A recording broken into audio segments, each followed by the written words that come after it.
That's the center. And all the other stuff, not that it's not important, but it's not the center. And how easy is it in our life in the world today and in the church in which we live in to take something that's considered to be important and make it the center. And in doing so, we lose the center. And we lose the love of Christ in the midst of our conversations as we get angry and fight with each other. Just a question.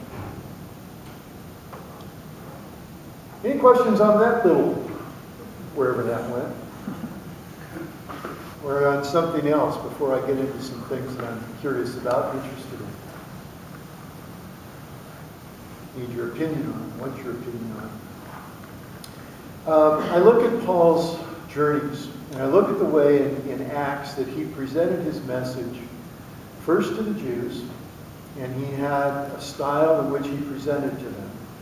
Can any of you give me any indication what you think that style might be, or that you read that he had when he was preaching to the Jews?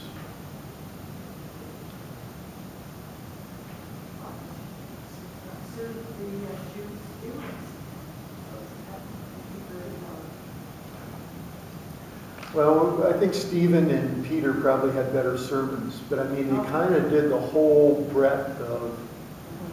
How many of you go to 10 o'clock service? Any of you? Way to go, Gregory. Scare them all away. At 10 o'clock for communion, when the words of institution come, I don't do what's standard. I basically do what I see Peter and Stephen doing as they recounted the Old Testament story leading up to Jesus. So in my mind, I call it the Jesus story. That I start with creation and how God intended it to be, and how we broke that, and how God is continually calling us back.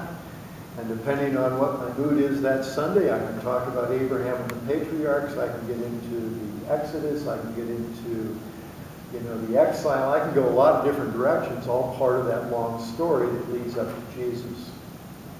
And I don't think people really understand how it all does fit together.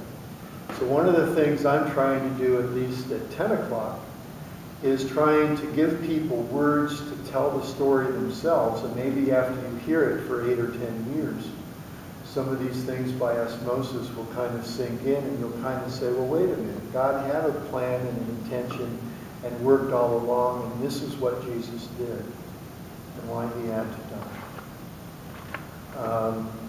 But I really hear that as what happened, and I would expect that Paul had the same kind of thing. He would tell Old Testament stories of deliverance, of Abraham and the Exodus, and use those kind of figures and to tie in, okay, here Jesus is the fulfillment of that, the completion of that. But in Paul's letters, he's writing to Gentiles. He's really not writing to Jews. And so we don't really get his Jewish sermons. When he's preaching to Gentiles, like I mentioned Sunday when he's in Athens and doing that sermon, there was a whole sermon in which he never mentions the name of Jesus. But he takes people where they're at and uses, I think, a whole different set of terms, of language, and I think even perhaps of tone, because there would be no expectancy that they know any of this.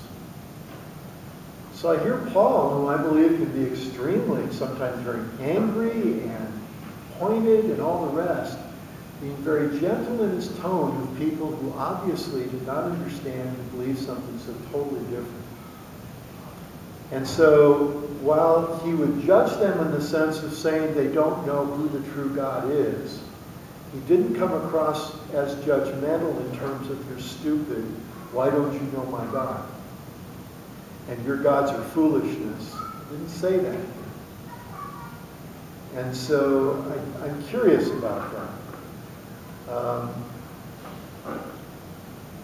How is it that we present the message? The message is the gospel, the good news of Jesus Christ. How do we do that? to people who have very little knowledge about God or about Christ? How do we present God to people, Christ to people? How do we accept them where they are? And do we have to have different means and usages to do that? It's just a question, because as I shared with you last week in the stories of how the church grew through Christian caregiving and the like, we usually associate it with words. The church grew through Paul's sermons and Peter's sermons. Probably not so much. It certainly had an impact, but it was the care and the differences that really allowed the early church to grow. So I'm just thinking, how is it as we talk about evangelism, which is certainly part of our mission as a church, as a congregation, as the people of God, to tell the story of Jesus, how do we do that most effectively? How can we do that most effectively? And is it by scaring people that they're going to hell if they don't believe the way we do? Paul could have done that with Athens.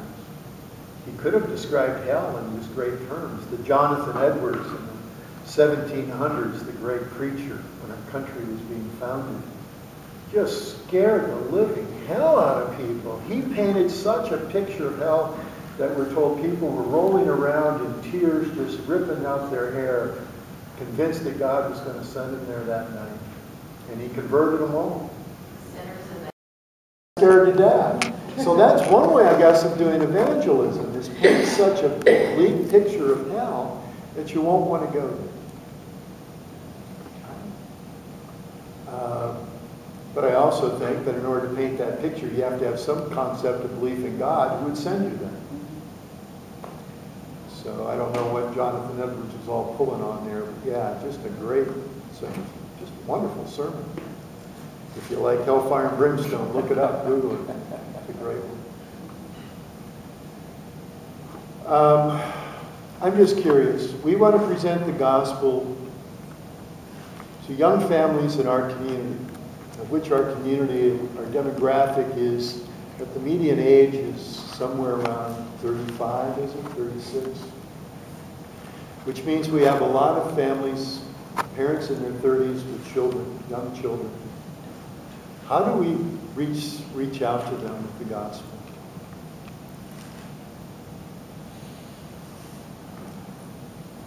What do we do with that?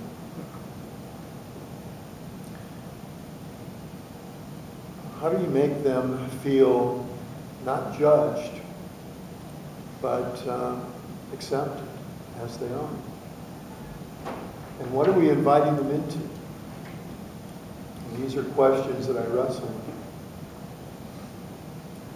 One thing I'd like your help with, if you walk on the campus and you're a young family, you're 35, you've got 2.3 kids, and you walk onto our campus to come to church on Sunday morning, you 8:30 people, and you walk into church, what do you see when you walk into church, or when you walk onto or drive into the driveway, in our office building windows, anywhere that you see?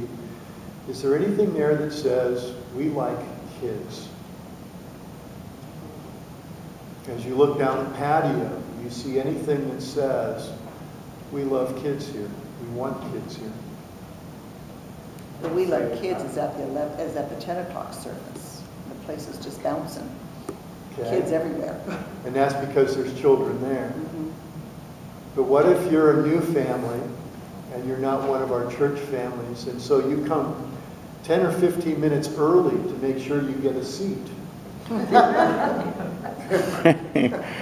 And you walk in, is there anything as you walk in before our church families arrive at 10 after 11 that says there's kids here?